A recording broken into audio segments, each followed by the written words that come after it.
Hello friends, good morning. कैसे हो आप सभी? मैं कृष्णा मुरारी आप सभी को परीक्षा मनिया परिवार में एक बार फिर से हार्दिक स्वागत अभिनंदन करता हूं दोस्त।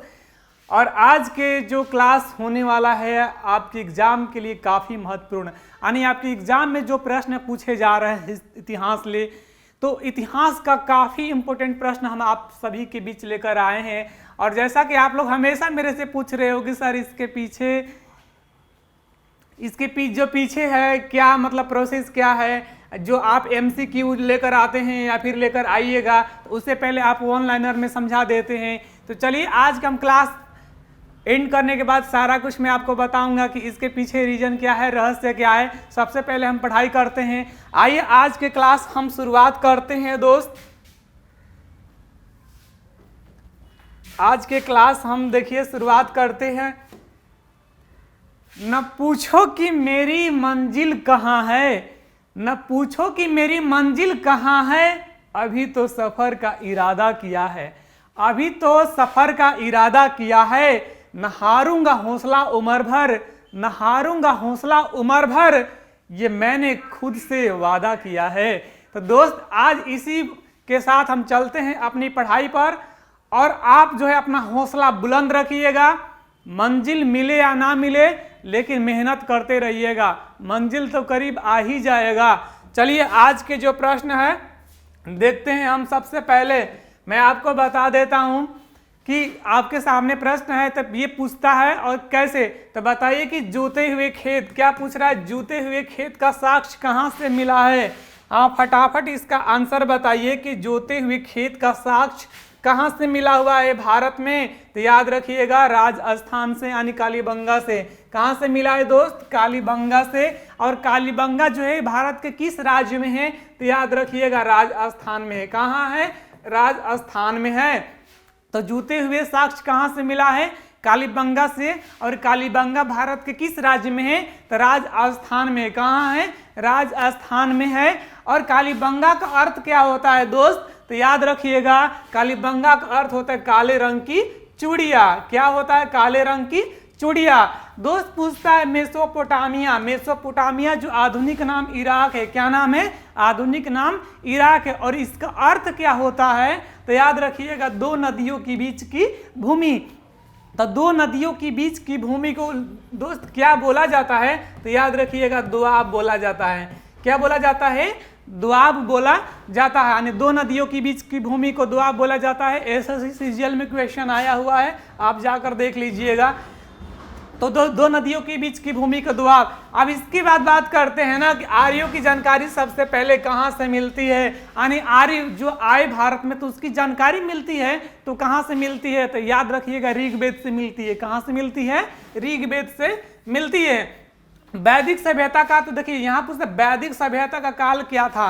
वैदिक सभ्यता का काल क्या था? देखिए वैदिक सभ्यता का पूछ रहा है ना, तो याद रखिएगा कि वैदिक सभ्यता का काल मैं आपको बता देता हूँ, आपको एग्जाम में पूछता भी है। तो वैदिक सभ्यता को पहले दो कालखंडों में बांट दिया गया था। कितने कितने कालखंडों में उसको बांट दिया गया? पहला उसको बांट दिया गया ऋग वैदिक काल। कौन सा? ऋग वैदिक काल में बांट दिया गया। दूसरा उसको बांट दिया उत्तर वैदिक काल। कौन सा? उत्तर वैदिक काल में बांट दिया गया। ठीक है, तो वैदिक काल के आपका 1500 ईसा पूर्व में हो गया। ठीक है, ईसा पूर्व में। अब इसको देखिए ऋग्वैदिक काल को दो भागों में, तो इसको 1500 से आपको क्या 1500 से 1000 ईस्वी के यानी BC लिख दीजिए, बिफोर क्राइस्ट। ठीक है, 1000 BC के बीच। और जो उत्तर वैदिक काल है तो इसको कब से 1000 BC से 600 ईसा पूर्व यानी BC। ठीक है, इसके बीच के काल को क्या बोलते हैं? उत्तर वैदिक काल।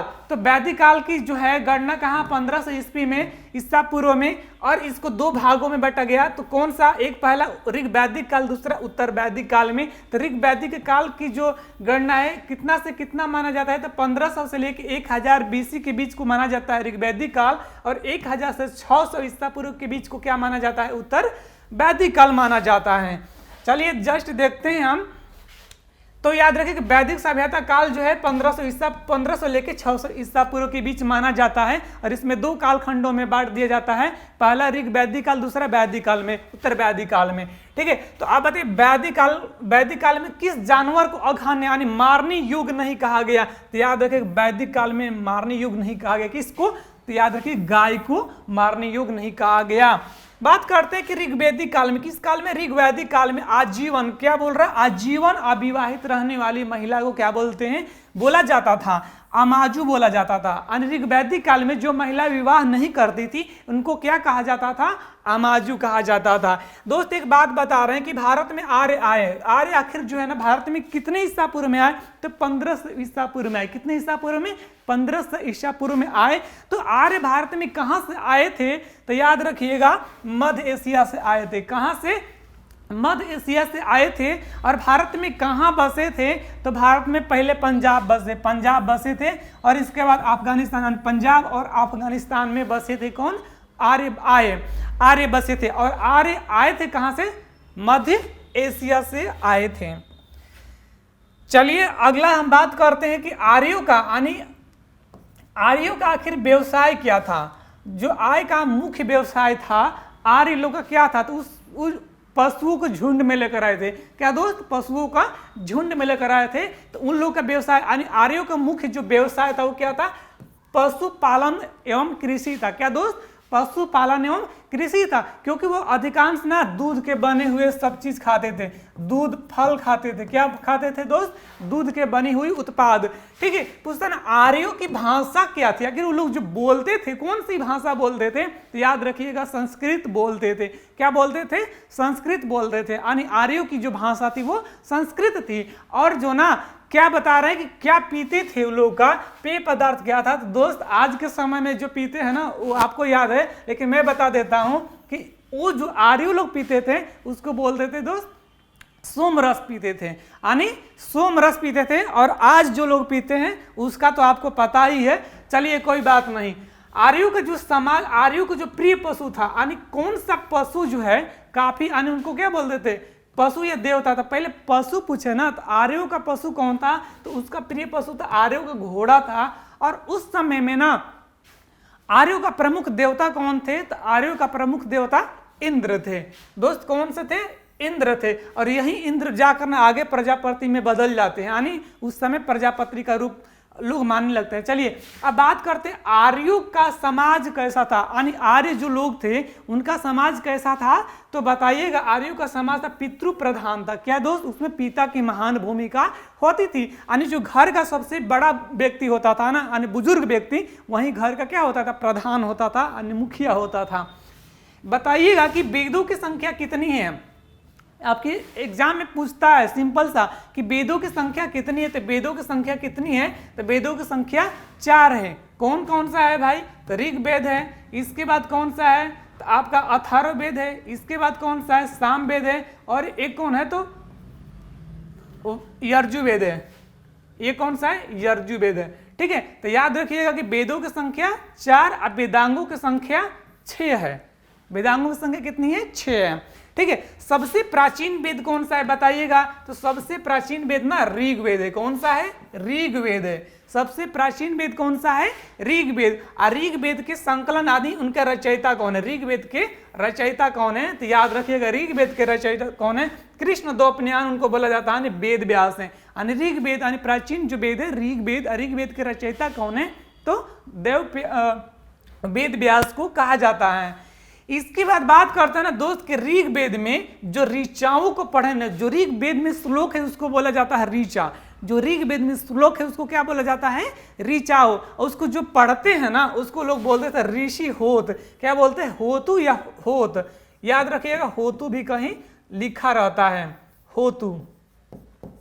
ऋग्वेद में जो ऋचाओ है, जो श्लोक है, उसको जो पढ़ते थे ऋषि उसको क्या बोलते थे? होतु या होत। ठीक है, अब बात करते हैं कि ऋग्वेद में सबसे अधिक यानी सर्वाधिक बार वर्णित यानी किसका उल्लेख, किस नदी का सबसे अधिक बार उल्लेख किया गया है? यानी ऋग्वेद में सबसे अधिक किस नदी का उल्लेख किया गया है? तो याद रखिएगा सिंधु नदी। और यही यूनानियों लोग ना आए तो बोले सिंधु ना हिंदू, सिंधु सिंधु कहते कहते वो लोग उच्चारण गड़बड़ा गया तो लोग बोलने लगे हिंदू। तो याद रखिए ऋग्वेद में सबसे बार यानी सबसे अधिक बार किस नदी का वर्णन किया गया है? सिंधु नदी का वर्णन किया गया है, उल्लेख किया गया है। ऋग्वेद में सबसे पवित्र नदी किस नदी को माना गया है? ऋग्वेद में सबसे पवित्र नदी किस नदी को माना गया है? तो याद रखिएगा सरस्वती नदी को माना गया है। किस नदी को? सरस्वती नदी को माना गया है। और ऋग्वेद में गंगा एवं यमुना का उल्लेख कितना बार किया गया है? यानी ऋग्वेद में गंगा नदी को और यमुना नदी को कितना बार उल्लेख किया गया है? तो गंगा नदी का 1 बार, यमुना नदी का 3 बार उल्लेख किया गया है। कितना बार? गंगा नदी को 1 बार, यमुना नदी को 3 बार उल्लेख किया गया है। बात करते कि ऋग्वेद में जो प्रमुख अन्य देवता कौन थे? तो ऋग्वेद में जो प्रमुख देवता थे ना उस समय माना जाता था इंद्र को या पुरंदर को माना जाता था। यानी ऋग्वैदिक काल में जिस देवता का वर्णन किया गया है तो याद रखिएगा किसको? इंद्र को या पुरंदर को माना गया है। अब देखिए बात करते थोड़ा सा दोस्त गायत्री मंत्र के बारे में। यानी ओम भूर्भुवः स्वः तत्सवितुर्वरेण्यं भर्गो देवस्य धीमहि धियो यो नः प्रचोदयात्। तो बताइए कि जो गायत्री मंत्र है कहाँ से लिया गया है? गायत्री मंत्र है आखिर लिया कहाँ? आखिर इसका कहीं ना कहीं तो वर्णन किया गया होगा। तो गायत्री मंत्र जो है ना कहाँ से लिया गया है? तो ऋग्वेद के 3रे मंडल से लिया गया है। तो ऋग्वेद में मंडलों की संख्या कितना हो गया?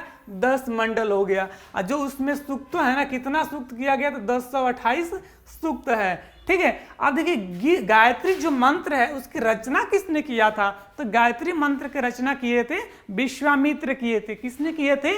विश्वामित्र किए थे। ठीक है। और गायत्री मंत्र किसको उल्लेख माने किसको समर्पित है? तो गायत्री मंत्र समर्पित है ना, याद रखिएगा सूर्य, भगवान सूर्य को। ठीक है, सूर्य को बोलते हैं। अब देखिए भगवान सूर्य क्यों बोलते हैं? भैया जिससे हमारा पेट भर रहा है, जिससे हमारी सारी जो संसार को जो प्रकाश मिल रहा है, ऊर्जा हो रहा है, धरती पर हरा भरा जो देखने को मिल रहा है, किसके चलते? प्रकाश के चलते। हमारी विटामिन डी की स्रोत जो पूरा करते हैं कौन? सूर्य भगवान। इसीलिए हम उनको भगवान कहते हैं। ठीक है। तो गायत्री मंत्र जो है किस देवता को समर्पित है? तो याद रखिएगा सूर्य देवता। यानी ऋग्वैदिक काल में सूर्य को देवता माना जाता था। अब बात करते हैं कि ऋग्वैदिक यानी सावित्री को 8वें मंडल की ऋचाएँ कहलाती है। उसको यानी ऋग्वेद के सावित्री को 8वें मंडल की ऋचाएँ कहलाती है। उसको क्या कहते थे? तो याद रखिएगा कि सावित्री को 8वें मंडल की ऋचाएँ कहते हैं। उसको कहते थे दोस्त खील कहते थे। क्या बोलते हैं? खील कहते थे। देखिए आप जो है ना सोम देवता का नाम आता है, सोम रस ले याद रखिए सोम देवता। तो सोम देवता का समर्पित मंडल कौन सा है? यानी सोम देवता का समर्पित मंडल कौन सा है? तो 9वां मंडल है। कौन सा दोस्त? 9वां मंडल है। याद रखिएगा ऋग्वेद में सबसे बाद निर्मित मंडल कौन सा? सबसे बाद निर्मित मंडल है 10वां मंडल। कौन सा? 10वां मंडल है। इतना ध्यान रखिएगा दोस्त। शादी विवाह में गोत्र पूछा जाता है। देखिएगा जब शादी विवाह होगा ना तो पंडित जी पूछते हैं कि कौन सा गोत्र से संबंधित हो, तो इसी गोत्र का। तो बताइए कि जो गोत्र शब्द है इसकी उत्पत्ति किस काल में हुई? तो गोत्र शब्द की उत्पत्ति ऋग्वैदिक काल में नहीं, उत्तर वैदिक काल में हुई। किस काल में? उत्तर वैदिक काल में हुई। किसकी? तो गोत्र शब्द की। पुस्तक उत्तर वैदिक काल में, उत्तर वैदिक काल के प्रमुख देवता कौन थे? तो ऋग्वैदिक काल में इंद्र और पुरंदर थे, और उत्तर वैदिक काल में उनका नाम क्या हो जाता है? यानी उन्हीं का नाम नहीं, उनके नाम पर प्रजापति हो जाते हैं। तो उत्तर वैदिक काल की जो प्रमुख देवता थे दोस्त उनको क्या कहते हैं? तो याद रखिएगा प्रजापति। अगला बात करते हैं कि गद एवं पद वाला वेद कौन सा है? तो वेदों की संख्या 4 है। तो गद एवं पद वाला वेद कौन सा है? तो याद रखिएगा यजुर्वेद। कौन सा? यजुर्वेद। गद एवं पद वाला वेद कौन सा है? यजुर्वेद। कौन सा है? यजुर्वेद। और यज्ञ से संबंधित विधि विधान का उल्लेख, यानी यज्ञ से संबंधित आज भी यज्ञ होता है। गांव में जाइएगा, घर परिवार में, या किसी कभी हर्षों के साथ, हर्ष उल्लास के साथ यदि घर में कोई शुभ कामना या शुभ कार्य करना पड़ता है या बड़े बड़े, तो याद रखिएगा कि यज्ञ संबंधी विधि यानी यज्ञ का विधि वर्णन किया गया है। तो किस वेद में किया गया है? यजुर्वेद में किया गया है। किस वेद में? यजुर्वेद में। बात करते हैं दोस्त तंत्र मंत्र। याद रखिएगा जादू टोना, क्या बोलते हैं? जादू टोना का उल्लेख किस वेद में किया गया है? जादू टोना का उल्लेख जो है ना अथर्ववेद में किया गया। किस वेद में? अथर्ववेद में किया गया है। और भारत का संगीत का जनक जो है ना किस वेद को कहा जाता है? तो याद रखिएगा कि भारत में जो संगीत का जनक है कहा जाता है साम वेद को, यानी साम वेद को बोलते हैं। ठीक है, याद रखिएगा कि भारतीय संगीत का जनक किस वेद को कहा जाता है? साम वेद को कहा जाता है। चलिए आप बताइए कि यजुर्वेद वेद के मंत्रों को उच्चारण करने वाले ऋषि को क्या कहते हैं? यानी यजुर्वेद वेद के जो श्लोक लिखा गया है, यजुर्वेद वेद के जो श्लोक लिखा गया है उसके श्लोक आने जो पढ़ रहे थे, उच्चारण करते हैं, उनके ऋषि जो ऋषि हैं उनको क्या कहा जाता था? यजुर्वेद वेद के मंत्रों को उच्चारण करने वाले ऋषि को क्या कहा जाता था? उसको याद रखिए उगदाता कहते हैं। कौन सा? उगदाता कहते थे दोस्त। चलिए बताइए कि अर्ध एतरे ब्राह्मण संबंधित किससे? एतरे ब्राह्मण हैं, एतरे ब्राह्मण किस वेद से संबंधित है? कौन सा? एतरे ब्राह्मण जो है किस वेद से संबंधित है? तो एतरे ब्राह्मण ना ऋग वेद से संबंधित है। कौन सा? ऋग वेद से संबंधित है। पूछे कि 25 ब्राह्मण संबंधित है, यानी 25 ब्राह्मण जो हैं किस वेद से संबंधित? कौन सा? 25 ब्राह्मण किस वेद से संबंधित है? तो याद रखिएगा साम वेद से संबंधित है। कौन सा? साम वेद से संबंधित है। पूछे ना कि गोपत ब्राह्मण संबंधित है किससे? गोपत ब्राह्मण जो है किस वेद से संबंधित है? तो याद रखिएगा यजुर्वेद से संबंधित है। किस वेद से? यजुर्वेद से संबंधित है। अगला है ना कि सबसे प्राचीन पुराण है, बताइए सबसे प्राचीन पुराण कौन सा है? सबसे प्राचीन पुराण ना मत्स्य पुराण है। कौन सा? मीन का अवतार, यानी भगवान सबसे पहले किसका अवतार लिए? मछली का अवतार लिए। तो बताइए कि सबसे प्राचीन पुराण कौन सा है? तो याद रखिएगा मत्स्य पुराण है। ठीक है, मौर्य वंश की जानकारी दोस्त, मौर्य वंश की स्थापना चंद्रगुप्त मौर्य ने किया किसके सहायता से? तो विष्णुगुप्त की सहायता से, कौटिल्य की सहायता से। तो इसकी जानकारी जो है ना किस वेद से मिलता है? तो याद रखिएगा कि मौर्य वंश की जानकारी किस वेद से मिलता है? तो इसका भी जानकारी ना याद रखिए, इसका जानकारी मिलता है विष्णु पुराण से। किससे मिलता है? विष्णु पुराण से मिलता है। किसकी जानकारी? मौर्य वंश की। और सातवाहन वंश की जानकारी किससे मिलता है? सातवाहन वंश की जानकारी जो है किस वेद से मिलती है? किस पुराण से? तो याद रखें मत्स्य पुराण से मिलता है। और सभी पुराणों में सबसे प्राचीन पुराण है मत्स्य। पूछता है दोस्त गुप्त वंश की जानकारी, तो गुप्त वंश का स्थापना किसने किया था? तो गुप्त वंश की स्थापना श्री गुप्त ने किया था। किसने किया था? श्री गुप्त ने। और इसकी जानकारी जो है कहाँ से मिलता है? तो याद रखिएगा वायु पुराण से मिलता है। कहाँ से मिलता है? वायु पुराण से मिलता है।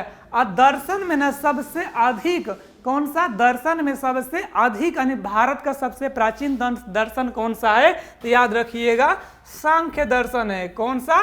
सांख्य दर्शन। और इसका प्रतिपादक दोस्त कौन है? तो याद रखिएगा कपिल मुनि। कौन? कपिल मुनि ने इसका प्रतिपादक हैं। किसका? दर्शनों में सबसे प्राचीन दर्शन कौन सा है? सांख्य दर्शन का। बताइएगा कि न्याय दर्शन, कौन सा? न्याय दर्शन और सांख्य दर्शन का प्रवर्तक किसे कहा जाता है? याद रखिएगा कि न्याय से संबंधित है कौन? गौतम, यानी गौतम मुनि किससे संबंधित है? न्याय से। और दर्शकों में कौन सा? सांख्य दर्शन से संबंधित जैमिनी। ठीक है, कौन संबंधित? सॉरी, कपिल मुनि संबंधित। कौन? कपिल मुनि संबंधित किससे? तो याद रखिए सांख्य दर्शन से। और योग दर्शन के संबंधित कौन है? तो योग दर्शन से संबंधित है पतंजलि। पहले लोग बोल देते हैं अरे योगा से क्या होने वाला है, सांस खींचने ऊपर नीचे लेने से, अरे ये तो प्रतिदिन हम करते हैं, ये योग वोग थोड़े ना है। लेकिन आज पूरा विश्व मानता है कि सांस ना सिस्टमेटिक तरीका से लीजिए। हम लोग सांस तो लेते ही हैं, लेकिन इसी को थोड़ा सा खुले स्वच्छ हवा में लीजिए, यानी योग भागाए रोग तो बोलते हैं ना। तो आज पूरे विश्व मानता है कि भाई योगा। तो याद रखिए योग जो दर्शन है, योग दर्शन के प्रतिपादक कौन है? तो पतंजलि है। कौन है? पतंजलि। और मीमांसा है ना, तो मीमांसा दर्शन के प्रवर्तक कौन है? तो इसका है जैमिनी। पूछता है एग्जाम में आपको कि मीमांसा दर्शन का जो है, यानी मीमांसा दर्शन के प्रवर्तक कौन है? जैमिनी। दोस्त मीमांसा मीन्स होता क्या है? तो याद रखिएगा मीमांसा मीन्स होता है खोज, खोज जानकारी, यानी कोई चीज ना कोई चीज जानकारी जुटाते रहिए, सोचते रहिए, निर्णय लेते रहिए। तो खोज, सर्च क्या होता है ना, सर्च किया जाता है। तो बताइए मीमांसा मीन्स होता है खोज करना, दर्शन की खोज करना। तो दर्शन बहुत तरीका का होता है, अब आपके ऊपर डिपेंड है कि आप अपनी खुली आंख से कौन सा दर्शन करना चाहते हैं। तो बताइए ब्राह्मण ग्रंथ संबंधित है, बताइए ब्राह्मण जो ग्रंथ है ना किससे संबंधित, याद रखिएगा कर्मकांड से संबंधित है। किससे संबंधित है ब्राह्मण ग्रंथ? कर्मकांड से। और उपनिषद बताइए उपनिषद की संख्या कितनी है? तो उपनिषदों की संख्या कितनी है? तो उपनिषद की संख्या 108 है। उपनिषद की संख्या कितनी है? तो 108 है।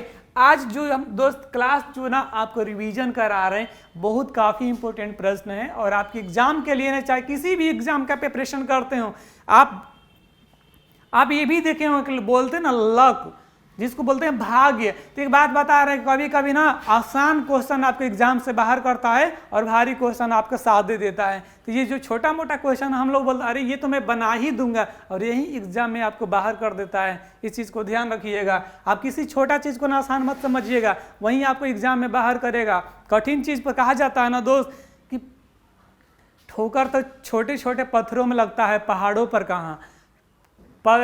ठोकर तो छोटे छोटे पत्थरों में लगता है, पहाड़ों का कहाँ। यानी एक बात बता दे कि जब हमको ठोकर लगता है तो लोग पत्थर का दोष देते हैं, जब ठोकर लगता है तो पत्थर का दोष देते हैं, और जब डूबते हैं तो पानी का दोष देते हैं, और जब हार जाते हैं ना दोस्त तो किस्मत का दोष देते हैं। तो किस्मत का दोष मत दीजिए, सब अपना दोष दीजिए। तो याद रखिए। तो बताइए कि सत्यमेव जयते जो है ना कहाँ से लिया गया है, यानी किस उपनिषद से लिया गया है? सत्यमेव जयते। तो सत्यमेव जयते उपनिषद ना कहाँ से? मुंडको उपनिषद से। कौन सा? मुंडको उपनिषद से लिया गया है। कौन सा? सत्यमेव जयते। तुमसो माँ ज्योतिगमय। कौन सा दोस्त? तुमसो माँ ज्योतिगमय या ओम। ओम जो है ना किस उपनिषद से लिया गया है? तो ओम जो लिया गया बृहदारण्यक। कौन सा? बृहदारण्यक उपनिषद से, बृहदारण्यक उपनिषद से लिया गया। हम इसका थोड़ा उच्चारण इतना बड़ा है ना, एग्जाम में बस क्लियर हो जाएगा। जो एग्जाम में ना जो बड़ा होता है वो आपका 100% क्लियर हो जाएगा। चलिए स्मृति ग्रंथों में सबसे प्राचीन है, तो सबसे प्राचीन ग्रंथ कौन सा? याद रखिएगा, स्मृति ग्रंथों में सबसे प्राचीन है मनु स्मृति। कौन सा? मनु स्मृति। एक बात बताइए कि प्राचीन हिंदू विधि कौन? प्राचीन हिंदू विधि यानी मनु स्मृति का लेखक कौन है? तो याद रखिएगा मनु है। कौन सा? मनु। रामायण के दोस्त रचयिता कौन है? तो रामायण में किसका? रामायण यानी राम जी जो लीला की है, रामलीला, कृष्ण जो किए वो कृष्ण लीला। तो एक बात बताइए कि रामायण के रचयिता किसे माना जाता है? तो रामायण का जो रचयिता किए ना दोस्त, तो रामायण का रचयिता आप लॉकडाउन में रामायण देखे होंगे कम से कम, तो वो रामायण नहीं, बहुत पहले बीत चुका है। तो याद रखिए रामायण का रचयिता है महर्षि वाल्मीकि। किसने? वाल्मीकि। और ये जो मूलतः ना संस्कृत भाषा में लिखा गया है, लिखे हैं कौन सा? वाल्मीकि रामायण। ठीक है, ये मूलतः संस्कृत भाषा में। हम लोग तो आज तक पता नहीं कौन कौन सा भाषा पढ़ लेते हैं। चलिए रामचरितमानस की रचना किसने किया दोस्त? रामचरितमानस की रचना अवधी भाषा में। किस भाषा में? अवधी भाषा में की है। कौन सा? तुलसीदास। यानी तुलसीदास ने किसकी रचना की है? रामचरितमानस की। बताइए कि भारत का सबसे बड़ा महाकाव्य, इसमें कभी कभी पूछता है ना, 2 देता है, इस पर आप स्टार लगा लीजिए कि भारत का सबसे बड़ा महाकाव्य कौन सा है? 2 महाकाव्य का नाम बताइए। तो पहला बड़ा महाकाव्य है महाभारत और दूसरा है रामायण। तो याद रखिएगा कि महाभारत और रामायण, यानी भारत का सबसे बड़ा महाकाव्य कौन सा है? महाभारत और रामायण। तो महाभारत की रचना किसने किया था? महाभारत का रचना महर्षि वेद व्यास ने किया था। किसने? महर्षि वेद व्यास ने किया था। महाभारत का अन्य नाम पूछता ना कि महाभारत का और दूसरा नाम क्या था? तो याद रखिएगा जय संहिता। क्या नाम था? जय संहिता नाम था। जय संहिता नाम था। महाभारत का अगला नाम क्या था? जय संहिता। महाभारत का अन्य नाम दोस्त क्या नाम? जय संहिता। और इसका नाम कौन सा? रजनामा नाम। महाभारत का फारसी में जो अनुवाद किया गया था, किस भाषा में? फारसी भाषा में। उसका नाम क्या था? रजनामा। और रजनामा किसने रचना किया दोस्त? इसने बदायूनी ने। यानी रजनामा तो महाभारत का अन्य नाम जय संहिता था। महाभारत का अन्य नाम क्या था? जय संहिता। और फारसी में अनुवाद किसने किया था? किसका? महाभारत का फारसी में अनुवाद किया था बदायूनी ने। किसने किया था? बदायूनी ने किया था। ठीक है, किसके शासनकाल में दोस्त? अकबर के शासनकाल में। किसके शासनकाल में? तो अकबर के शासनकाल में। ठीक है। तर्जनामा नाम से किया था बदाऊनी ने, और 16वीं सदी में, कौन सी 16वीं सदी में रामायण का भी फारसी में अनुवाद किसने किया, तो इसका भी याद रखिएगा बदायूनी ने किया था। चलिए हम अगला देखते हैं प्रश्न आपके एग्जाम के लिए। देखिए इसमें से इस टॉपिक से यानी गौतम बुद्ध से तो चाहे आप पीसीएस में जाइए, यूपीएससी में जाइए, चाहे exam all one day exam में, अधिकांश बुद्ध में से तो ऐसे घुमा फिरा कुछ न कुछ पूछ ही देता है। तो आज बताइएगा कि भगवान बुद्ध, तो भगवान बुद्ध कब कहलाए, जब उनको ज्ञान मिला, यानी ज्ञान की प्राप्ति हुई। तो उससे पहले उनका नाम था सिद्धार्थ, जब बचपन का नाम था सिद्धार्थ, जब उनको ज्ञान मिला तो वो कहलाए बुद्ध। ठीक है, तो बुद्ध का अन्य नाम क्या था, यानी बुद्ध का बचपन के नाम क्या था, तो बुद्ध के बचपन का नाम था सिद्धार्थ। क्या नाम था, बुद्ध के बचपन का नाम सिद्धार्थ, यानी गौतम बुद्ध के बचपन का नाम सिद्धार्थ था, याद रखिएगा। अब दोस्त अगला है ना कि गौतम बुद्ध के गृह त्याग की घटना, क्या गौतम बुद्ध के गृह त्याग की घटना, तो पहले बताइए ना कि गृह त्याग कब किए, तो गृह त्याग भैया क्यों करेंगे आप, गृह त्याग क्यों करेंगे, 29 साल की अवस्था में कर दिए, यानी 29 साल की अवस्था में मोह माया से इनको लगा कह रही ये तो सब मोह माया है, चलो देखते हैं हम थोड़ा मोह माया से निकल के, तो ज्ञान की प्राप्ति के चक्कर में ना 29 साल से अपना घर से निकल गए। ठीक है, और घर से निकले तो उस घटना को क्या कहा गया, तो याद रखिएगा महाभिनिष्क्रमण कहा गया। क्या कहा गया, महाभिनिष्क्रमण कहा गया। बुद्ध जन्मे थे भैया, तो भाई बुद्ध का जन्म कब हुआ था, तो 563 ईसा पूर्व में हुआ था। कब हुआ था, 563 ईसा पूर्व में हुआ था। कहाँ हुआ था, तो लुम्बिनी में हुआ था। अब लुम्बिनी नेपाल की तराई में है। ठीक है, अब जो बुद्ध के जो जन्म का प्रतीक है, किसका जन्म का प्रतीक है, तो बताइए वो क्या है, तो याद रखिए कमल एवं सांड। ठीक है, बुद्ध के जो जन्म का प्रतीक है याद रखिएगा कमल है। बुद्ध की मृत्यु कब हुई थी भाई, तो ये पूछता है जन्म कब हुआ था, मृत्यु कब हुआ था, ज्ञान की प्राप्ति कहाँ हुआ था, कब हुआ था, किस वृक्ष के नीचे हुआ था, और उस वृक्ष को कटवा भी दिया।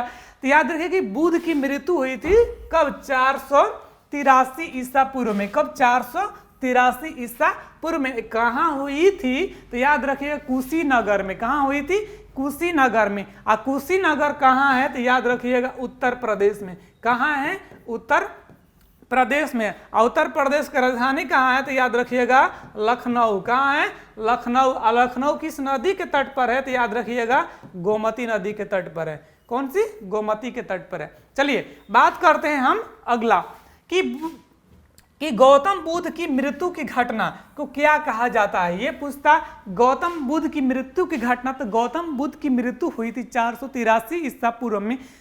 कहाँ हुई थी, कुशीनगर में। ठीक है, तो बताइए कि बुद्ध की मृत्यु की घटना को क्या कहा जाता है, महापरिनिर्वाण। क्या कहा जाता है दोस्त, याद रखें महापरिनिर्वाण कहा जाता है। क्या, बुद्ध की, गौतम बुद्ध की मृत्यु की घटना को महापरिनिर्वाण कहा जाता है। बात करते हैं ना इनके पिता का नाम क्या था, किसका पिता का नाम, गौतम बुद्ध की पिता का नाम था सुधोधन।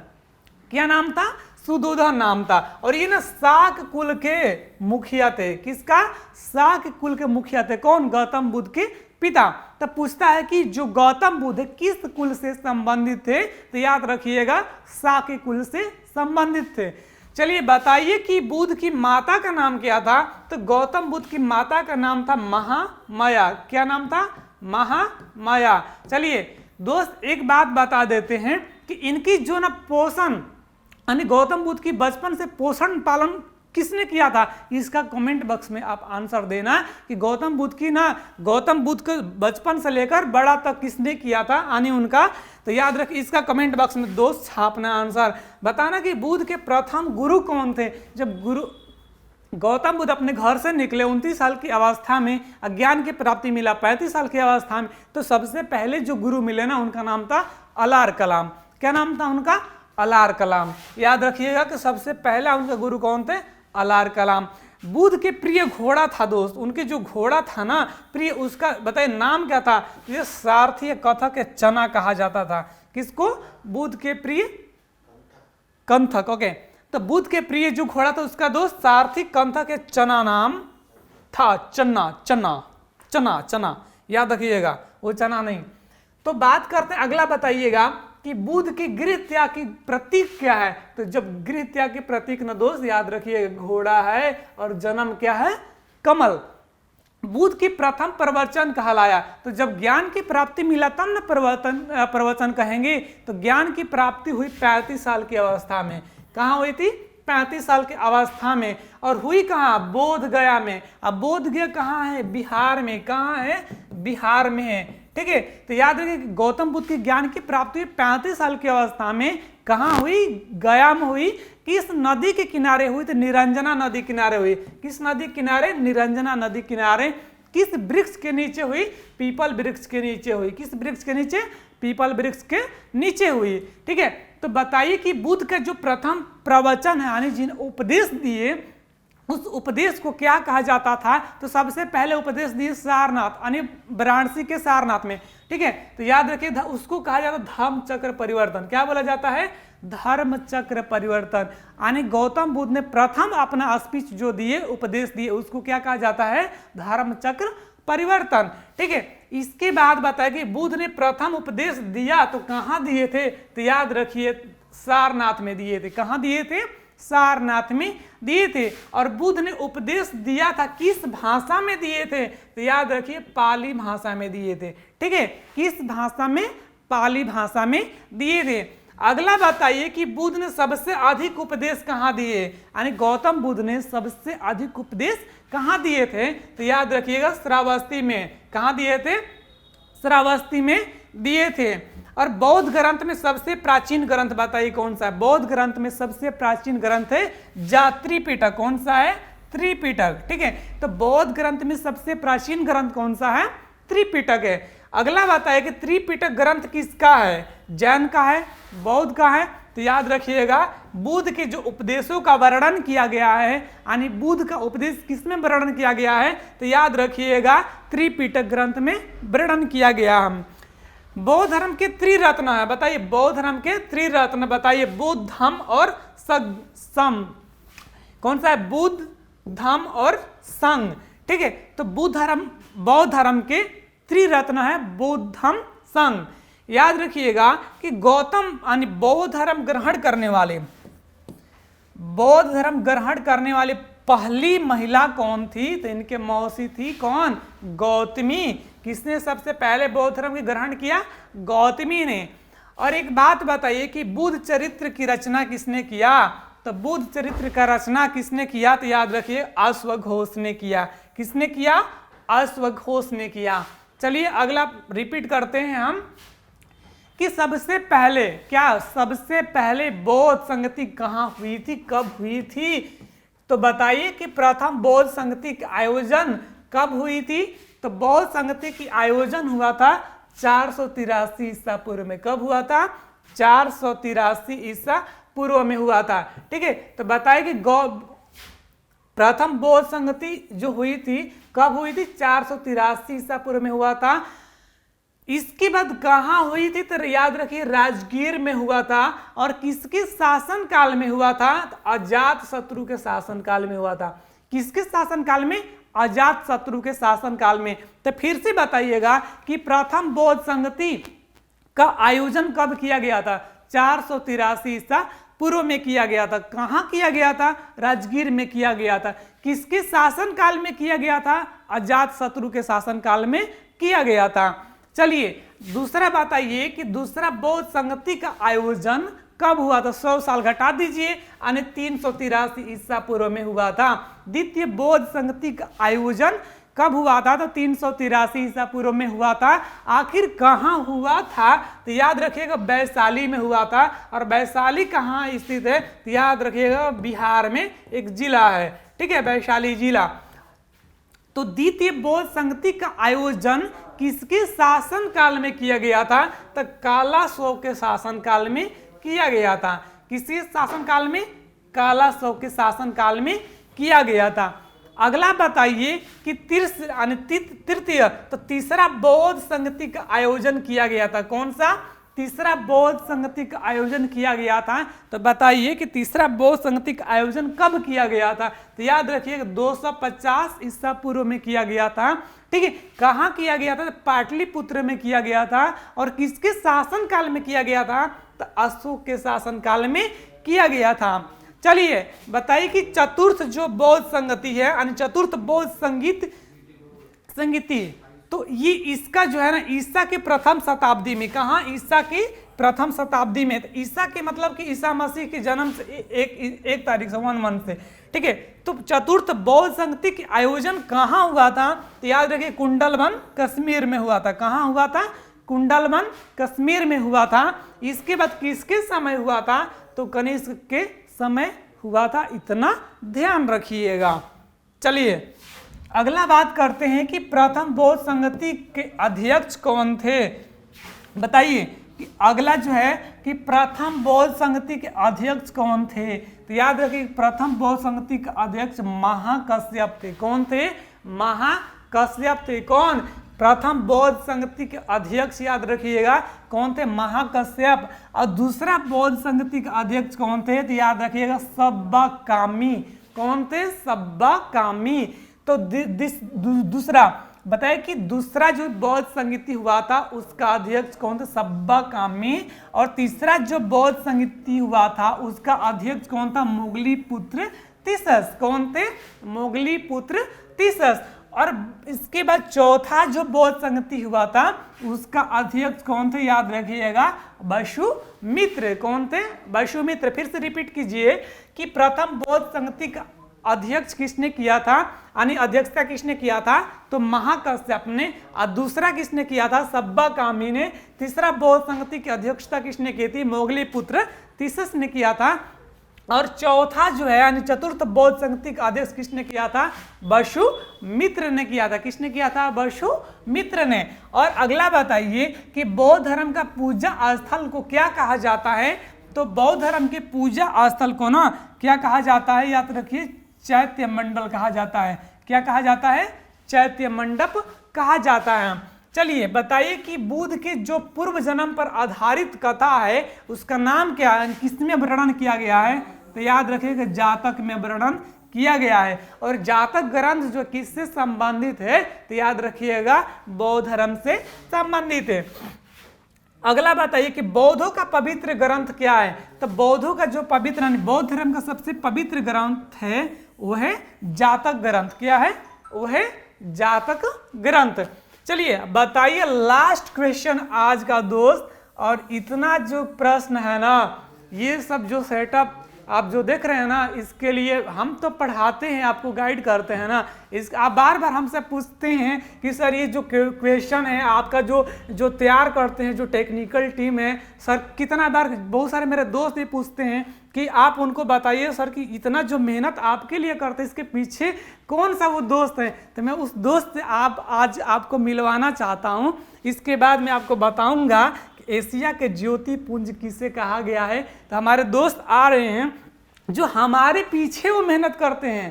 तो मैं आपको बता देता हूं कि देखिए वो मेरे लिए कितना मेहनत करते हैं और हम और सभी टीम आपके लिए कितना मेहनत करते हैं, आपके एग्जाम के लिए कितना मेहनत करते हैं दोस्त। चलिए मिलाते हैं हम उन दोस्त को। आइए और देखिए ये जो है कितना जो लाइक शेयर, देखिए हम इतना पढ़ा रहे हैं, इसमें से आपके एग्जाम में तो प्रश्न आता ही और आएगा भी, बस आपको रिपीट करना है। मैं उस दोस्त से मिलवाना चाहता हूं जो हमारे लिए नहीं आपके लिए मेहनत करते हैं, जो क्वेश्चन का फॉर्मेलिटीज जो होता है तैयार करते हैं। तो दोस्त उनके लिए कम से कम लाइक तो बनता है, इतना मैं आपको बता रहा हूँ। चलिए आइए मिलवाते हैं अपने उस दोस्त से जो आपके लिए हमारे लिए मेहनत करते हैं। हम तो आपको पढ़ाते और गाइड करते हैं, असली तो मेहनत कोई और कर रहा है। आइए प्रशांत, नाम है प्रशांत, आइए वेलकम।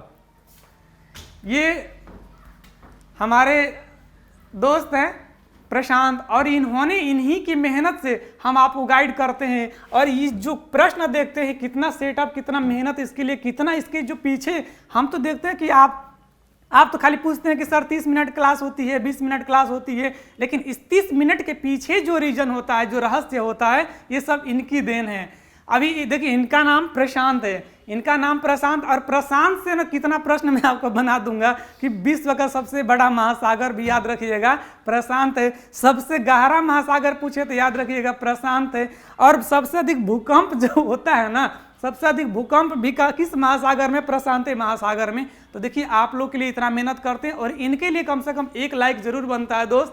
तो कम से कम इस वीडियो को लाइक शेयर और कमेंट जरूर कीजिए और ये बताइए कि आपके लिए कितना मेहनत करना पड़े, क्या मेहनत करना पड़े, ये सारा चीज़ के लिए ये आपको गाइड, हम तो गाइड करते रहेंगे, आपको पढ़ाते रहेंगे, लेकिन जो क्वेश्चन का सीरीज होता है यहाँ पर सेटअप करना, क्या करना, कौन सा क्वेश्चन को कैसे करना, ये सारा इनकी काम है। चलिए मिलते हैं दोस्त हम अगली क्लास में, तब तक के लिए ठीक है प्रशांत, बहुत बहुत धन्यवाद आपका कि चूंकि आप हमारे लिए, हमारे स्टूडेंट्स के लिए आप इतना मेहनत करते हैं और आप इसी तरह मेहनत करते रहिए और आप भी अपनी पूरी निष्ठा के साथ अपने जिस मंजिल में, जो मंजिल को पाना चाहते हैं उस मंजिल को पाने के लिए पूरी जी जान से मेहनत कीजिए।